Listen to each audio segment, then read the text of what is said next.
Bienvenue à cette capsule d'information financière. Je suis aujourd'hui accompagné de Jean-Simon. Salut Mathieu. Donc, à tous, on présente un nouveau concept aujourd'hui. Donc, on introduit des capsules d'information financière.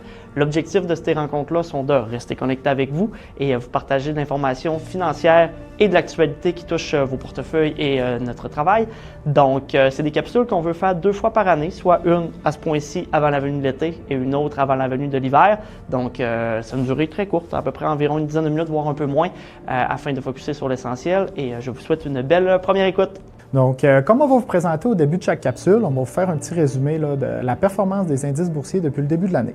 Donc, évidemment, là, le moment qu'on va tourner la capsule, le moment que vous allez l'écouter et aussi le moment qu'on doit arrêter la performance, bien, il peut y avoir certains délais. Mais pour le bien de cette capsule-là, vous allez voir à l'écran qu'on a arrêté les rendements 2025 au 30 avril. On le sait comme j'ai mentionné, qu'il peut y avoir un petit délai. Comme présentement, on le sait qu'avec les tarifs entre la Chine et les États-Unis, il y a déjà eu d'autres modifications qui ont entraîné des mouvements à la hausse sur les marchés. Mais pour le bien de la cause et à titre indicatif, on peut voir que les obligations font bien depuis le début de l'année, font le rôle qu'ils ont à jouer, c'est-à-dire d'amener de la sécurité et amener de la stabilité dans les portefeuilles, donc un rendement qui suit le cours des obligations normales.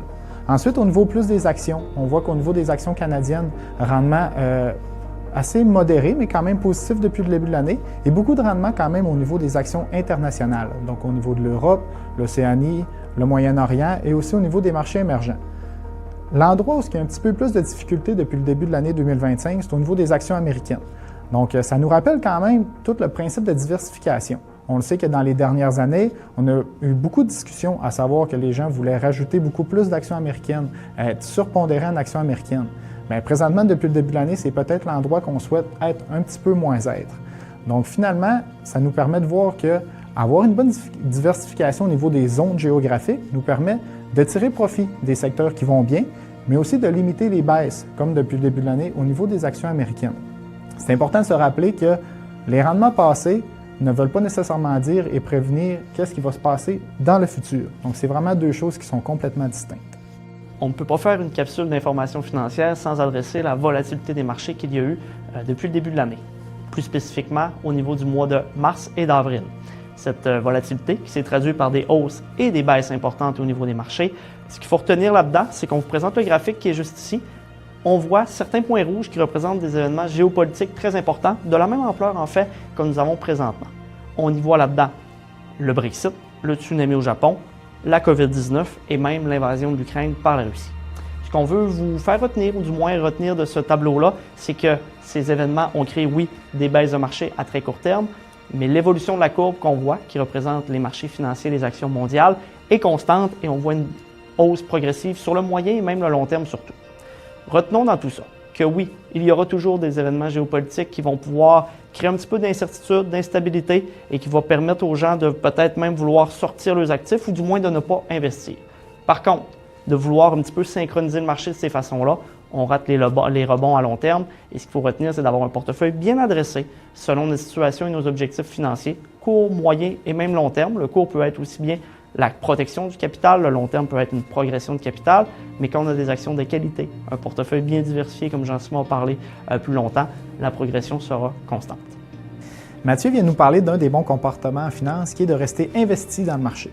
Je vais maintenant vous parler d'un autre bon comportement lorsque vient le temps de soit rentrer des sommes ou de faire des sorties de fonds. Donc, on vous présente un graphique qui est vraiment en 3 lignes. Donc, au niveau de la première ligne bleu marin, c'est vraiment quelqu'un sur un horizon de 35 ans qui ferait des investissements et qui sera en mesure, à chaque année, de toujours rentrer au meilleur moment de l'année.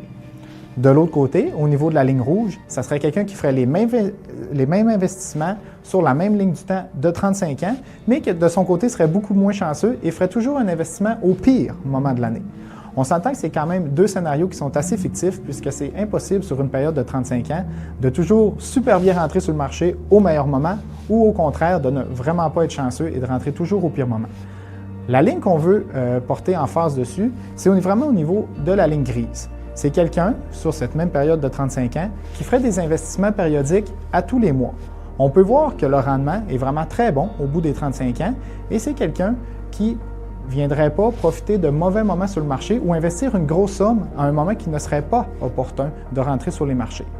À noter que ce graphique-là est au niveau des entrées de fonds, mais il s'applique également à quelqu'un qui voudrait faire des sorties de fonds ou qui serait en décaissement au moment de la retraite.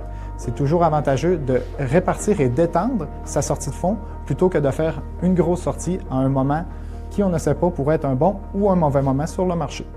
Un petit mot également sur les taux d'intérêt et leur évolution, ainsi que des banques centrales.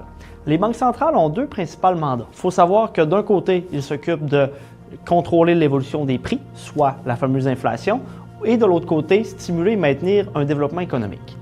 Les banques centrales, on est habitué de connaître celle de la Banque centrale du Canada localement, mais aussi la Réserve fédérale américaine au sud de la frontière, ont comme principal outil pour s'occuper de tout ça l'évolution du taux directeur.